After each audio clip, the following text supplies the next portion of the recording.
Hello, welcome again to FAIRtax Power Radio. I'm Bob Paxton. And I'm Ron Malero. And we are the FAIRtax Guys, dedicated to the proposition that the IRS is a criminal enterprise that needs to be put out of its misery and tossed on the scrap heap of history, and we're doing our best to make that happen.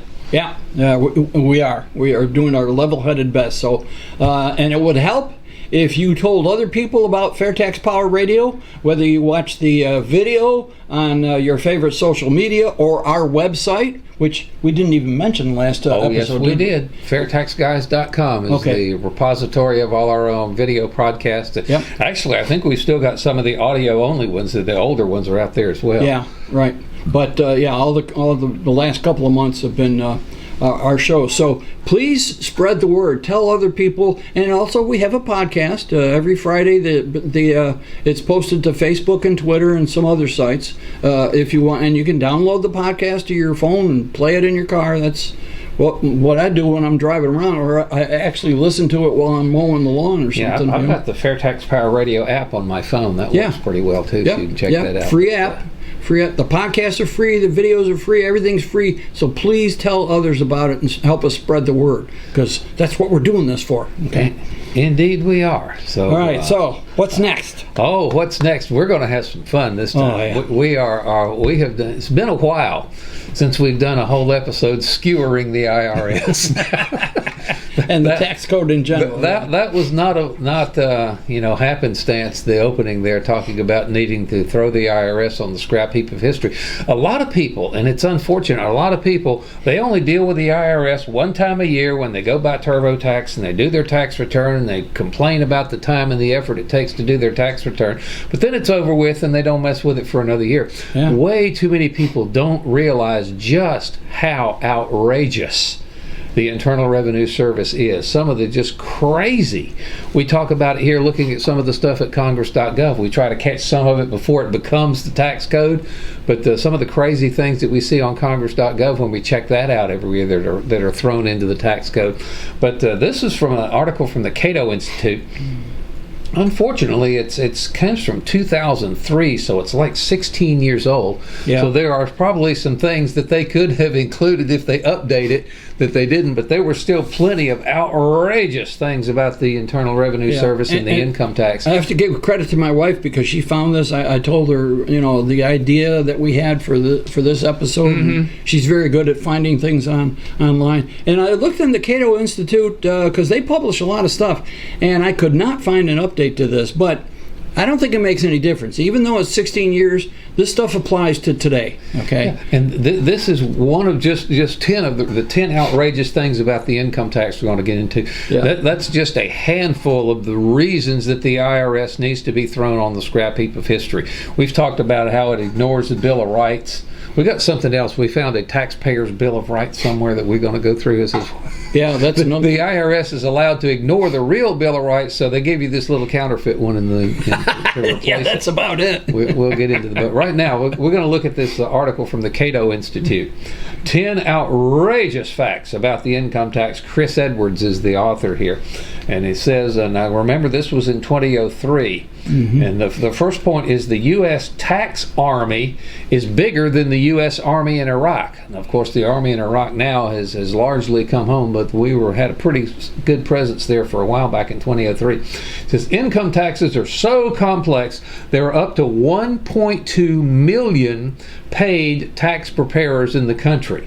6 times more than the number of troops in Iraq as of the time this article was written. Yeah, this tax army includes legions of accountants, lawyers, and computer experts, some of the best minds in the country, and unfortunately their brain power is adding little to the nation's standard of living because it's diverted dealing with the stinking income tax code. Exactly. That last sentence is very powerful. Uh-huh. The tax code does not add to our country, to our country's greatness. It doesn't add to our economy. It creates jobs for these folks, but it doesn't create industry. It doesn't disseminate products. It just sucks up money. All right, and there's a better way to collect the tax other than this crazy income tax. And of course, that's the fair tax. That's the point of everything we do every week.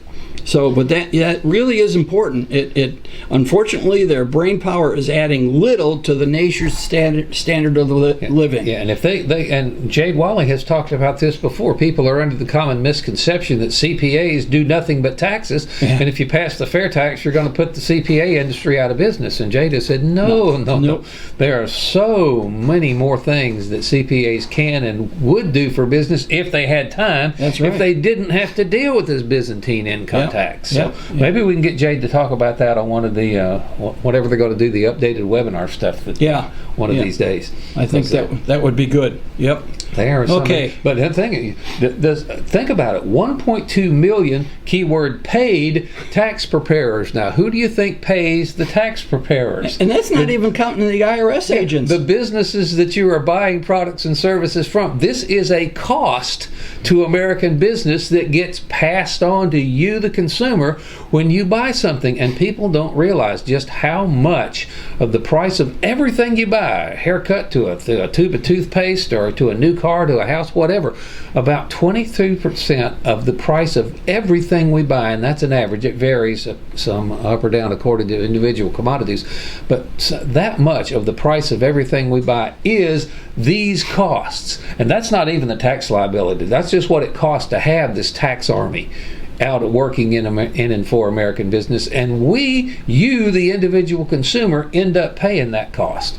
Which is one of the reasons we want to get rid of the IRS, get that component out of the price of everything that you buy, replace it with a simple, easy to understand fair tax, and everybody wins. Yeah, let's do this. Let's do that. All right, you can do point 2 here. Okay. Okay. A tax form for every special interest. As the income tax grows more complex, the number of IRS forms has jumped from 402 in 1990 to 526 in 2002. Remember, this article was written in 2003. We might have to update that. Unfortunately, I didn't take the time to see how many forms there are now, but I have a feeling my lovely wife is going to look that up right now. So does she have the number in her head? She's writing it down on her whiteboard already. 1,200. 1,200 tax forms. That's twice what it was in 2002. 1,200 tax forms. So we're updating this information that we're reading from the Cato Institute here. A tax form? Now, they give a few examples here, all right?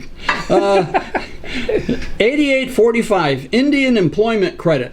That's a form, okay? So apparently if you employ Indians, I'm not sure which type of Indians, the Eastern Indians or American Indians, but anyways, Indian employment credit, and the 8834, qualified electric vehicle credit, okay? All right, and backing up a little bit, she's saying 1,200 forms and pamphlets. Oh, yeah. Because, they have to come with instructions, all right? Yes. When Congress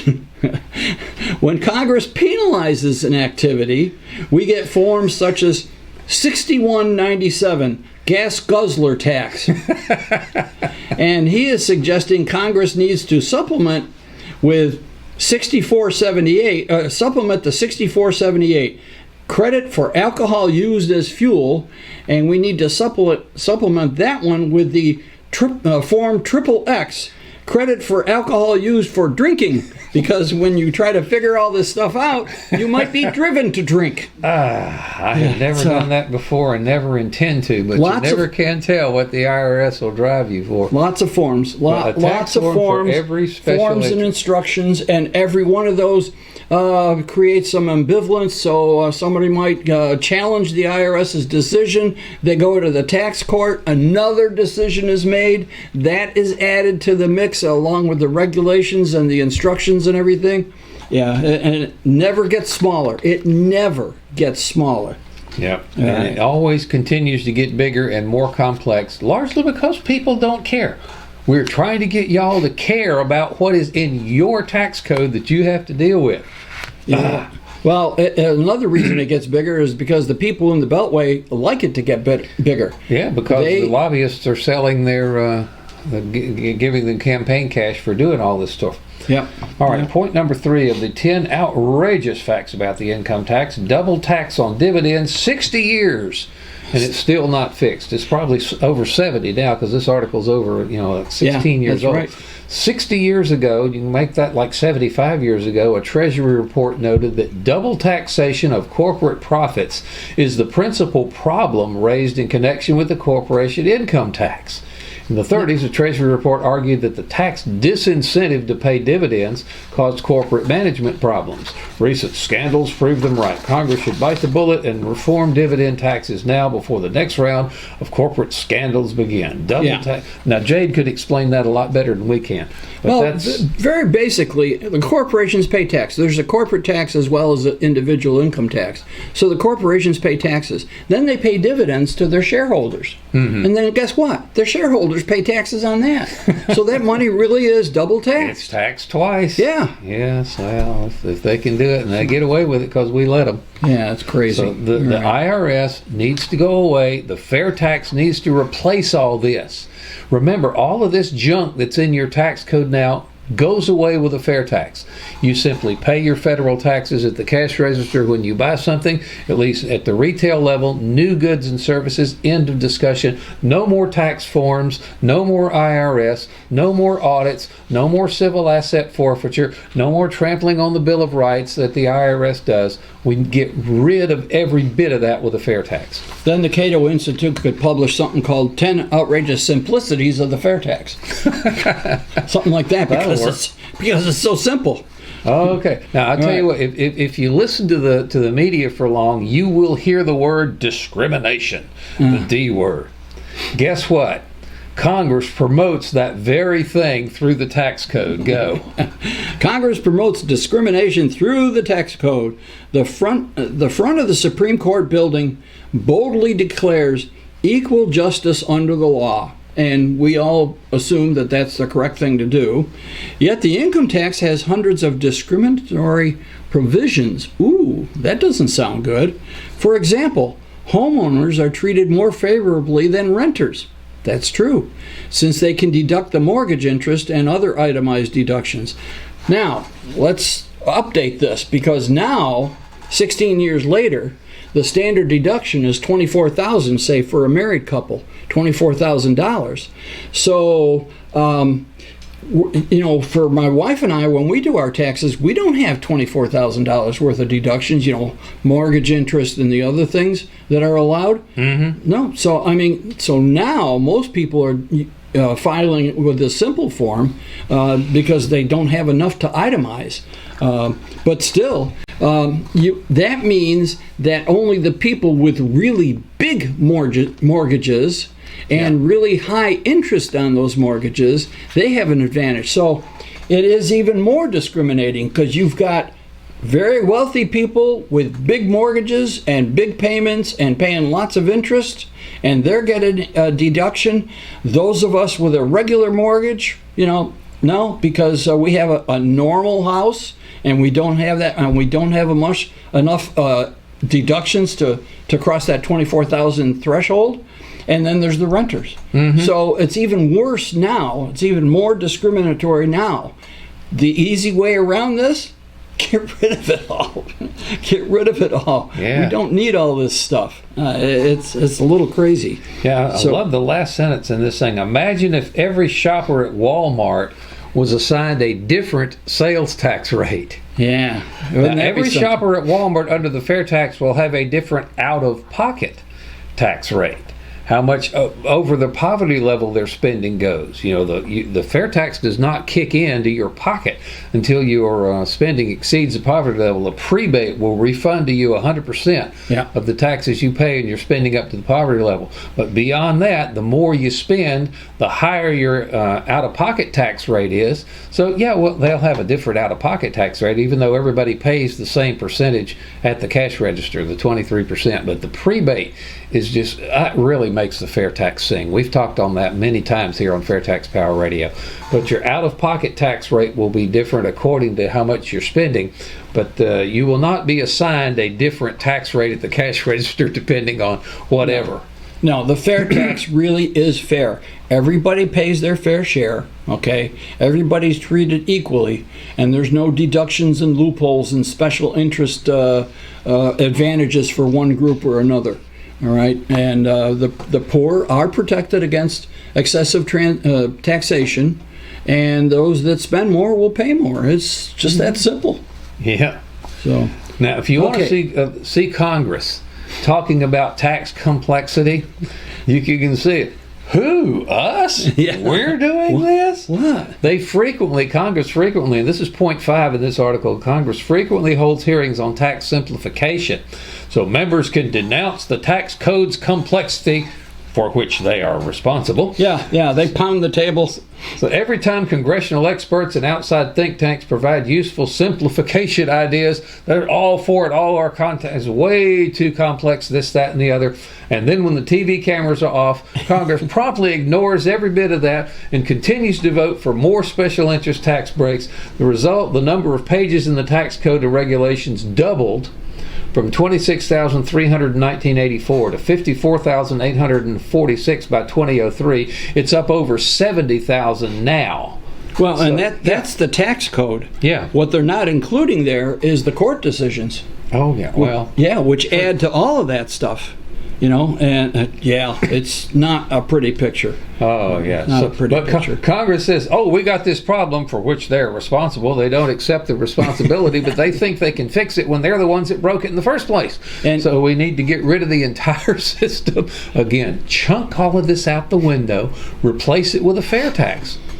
Problem solved. And he is right about what happens when the TV cameras are on and what happens when they're off. Oh, yeah. Because these guys are great actors. They should win some Oscars for the nonsense they're doing. As Bob has pointed out, they are responsible for the tax code that we have to live with. They are responsible for the tax code. It can say anything the tax code can say whatever Congress wants it to say because they've got the authority to write it. And what have they given us?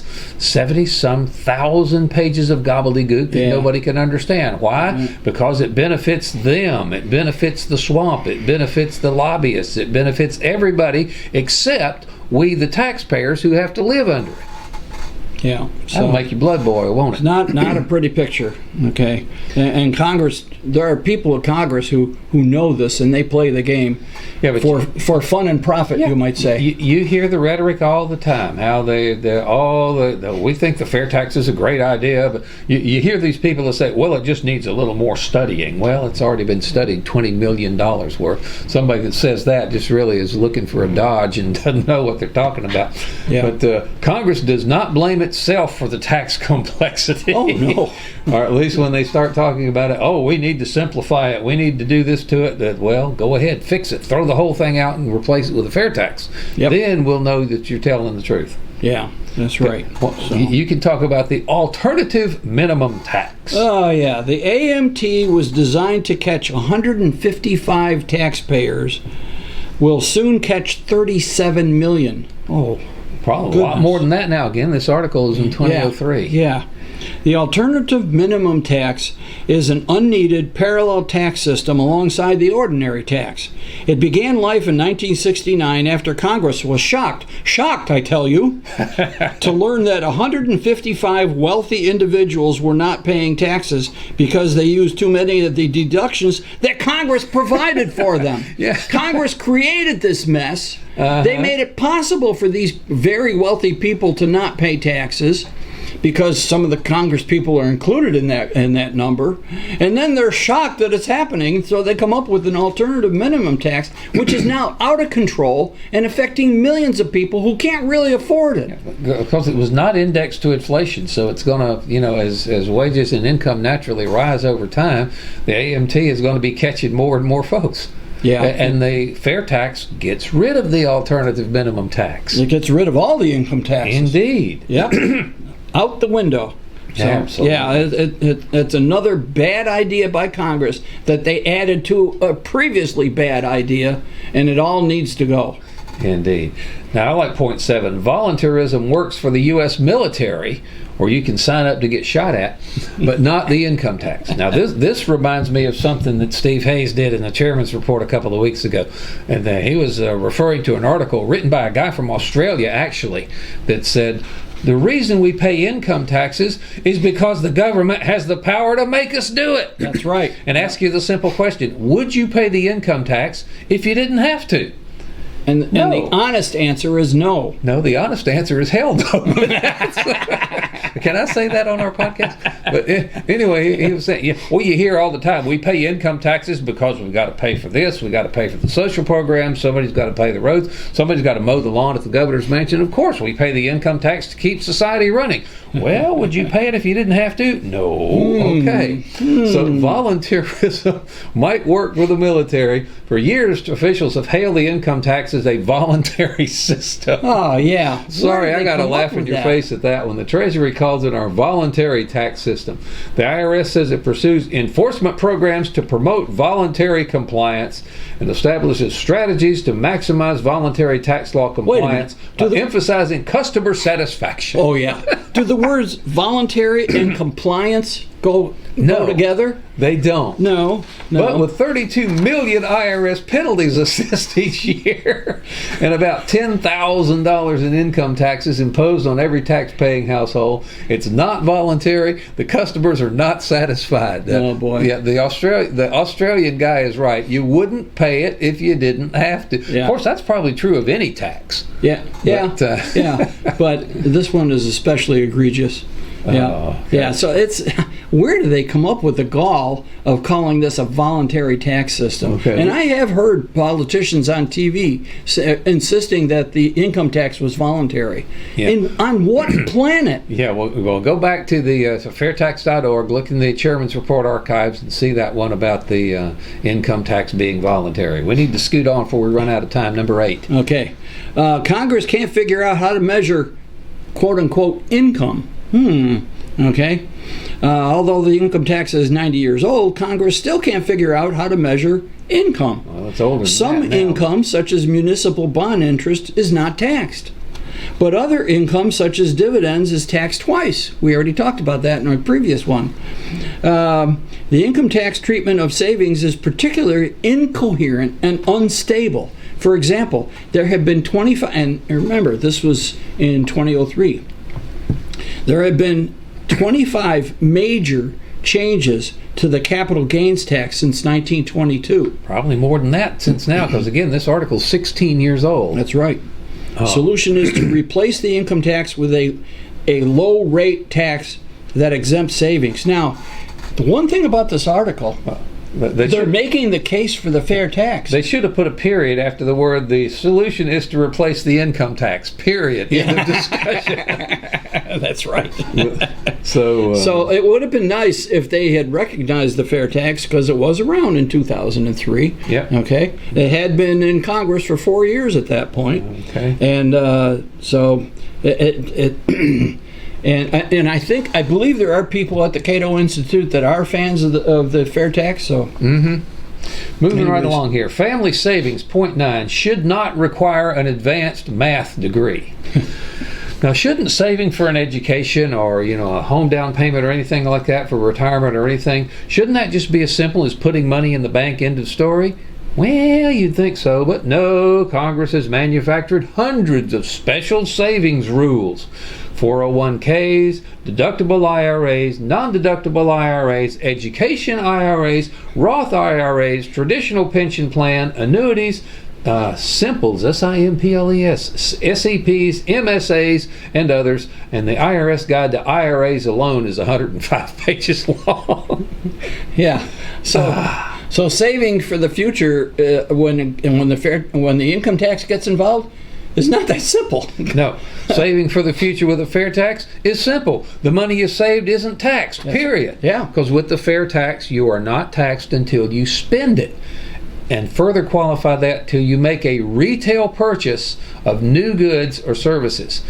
If you make your money, it doesn't matter how you make your money, it's not taxed until you spend it. If you save it, no tax. If you invest it, no tax. If you give it to your kids, no tax. If you make charitable contributions, no tax. No tax until you make a retail purchase, new goods and services, period. That's it. And that's as simple as you can get. And so you don't need an advanced math degree to deal with a fair tax. So just think of the boon in the savings industry when people are allowed to save with no tax consequences at all. Absolutely. That'd be great. And savings is important. Having savings, that provides the banks with cash that they can then loan to business startups and so forth, creating new jobs. It's very important, savings rate. So the FAIRtax would really help in that situation. Yeah, I love this last point that they make. The income tax is a bad idea that got worse. Yeah. The income tax is not an example of a good idea gone bad. It was a bad idea from the beginning, and it just keeps getting worse. Do you think the founding fathers understood that and why they wouldn't allow it in the original Constitution? That's a good point. Yep, absolutely. That's a good point. I think they knew it was a bad idea from the beginning, so it took a constitutional amendment to allow the government to collect an income tax, and that amendment needs to be repealed really bad, because it was a bad idea, and it's even worse today. Yeah, because it's getting more complicated every year. The income tax distorts financial planning and business investment, and that's one thing businesses don't like. They would rather have something stable and predictable so they know what's going to happen next year, so they can plan for next year and time beyond. But with the income tax and then parties switching, who's in control in Washington and so forth, they don't know what's happening from one month to the next. So it's not a good situation. I love this. Let's simplify Americans' finances and disband the tax army by pursuing fundamental tax reform. Well, you skipped the good part here. It says the income tax encourages tax avoidance and evasion. Now, tax avoidance, paying as little tax as you legally can, is not a problem. That's right. Tax evasion is a billion-dollar problem. Taxes that are actually owed that are never collected is a billion-dollar problem that's getting worse by the day, and that is all but fixed by the FAIRtax. How do you evade a tax that's a part of the price of the things you buy? You don't. Very difficult. And current evasion, as Bob was just talking about, is up close to $800 billion. Now, if we were able to recover that, that's evasion. That people are cheating. They're not paying the tax they're legally supposed to. I'm shocked that people would do that. Yeah, well, and with all these taxpayers, it's really hard. How can the IRS keep up with 160 or 180 million taxpayers? It's not possible. Okay. They go out and harass some people, but not others. So let's simplify the Americans' finances by fundamental tax reform, which is the FAIRtax. Tax reform, not tax relief. That's now, you right. got about 2 minutes to give your Reader's Digest version of the logo store. If we happen to go over a little bit, I don't think the podcast gods will come and get us. Let me do the FAIRtax logo store, okay? The new and improved FAIRtax logo store. There's some good stuff on there. We just found out that they have earrings, FAIRtax earrings. My wife looked at them and said they're kind of big, but some people do like big earrings. But and they have tote bags, and I'm going to put a cutaway of each photo of each one of these. And I'm talking about like shopping bags. You go to the grocery store and you can bring your own bags. Every company in the world is making these shopping tote bags with their logo on them. So FAIRtax is in there too. So you can buy some tote bags from the FAIRtax logo store and use those when you go shopping. These nice tumblers, we talked about this before. Imagine you have some friends over for dinner and you get out a set of 8 of these tumblers to serve to your friends, all right? Like I said, while you're wearing your FAIRtax shirt and your FAIRtax hat and your FAIRtax earrings, okay? They might get the message that you're a FAIRtax fan, all right? Now, let me open up this umbrella here. Okay, I'm not going to open up the umbrella. I'll just show you the photo. All right. They're back. They had discontinued them for a while, but they're back. Okay. Palm cards. Take a look at these palm cards. You can buy them in bundles like this. Okay. And the prebate cards. All right. They're the business size cards, which has basic information about the FAIRtax on one side, the prebate schedule on the back side. And don't forget, get your share of the scrolling banners and use them everywhere. Okay, so FAIRtaxlogostore.org, FAIRtaxlogostore.org. All right. Make sure you get. We would never advocate people breaking the rules, but you sneak these into a town hall where they say no sign. No, we would. No, we can't do that. It is possible, but we would never encourage people to sneak those into your town hall meeting because they're non-magnetic and they don't show up. Okay. So, anyways, the Grassroots Corner. I've got about a minute left. Okay. About a minute. Okay. Anyways, turbo speed. Yeah. Does the FAIRtax hurt the poor? Check this out. No. This is from Grassroots Corner, which is part of FAIRtax Friday that comes out every Friday, strangely enough. All right. And Jim Bennett is the director of he's the Grassroots director for the national group. John Graver, author of The Rich Don't Pay Tax, or Do They?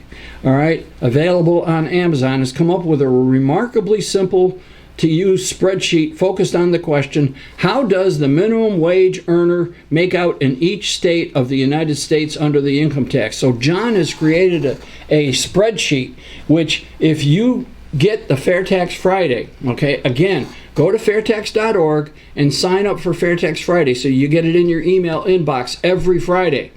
And they won't use it for other purposes. They won't sell it or share it with other companies and so forth. You will not get spam because you signed up at fairtax.org. So get that FAIRtax Friday, and in the FAIRtax Friday will be the link. You can also go, while you're at fairtax.org, click the news link on the top menu bar.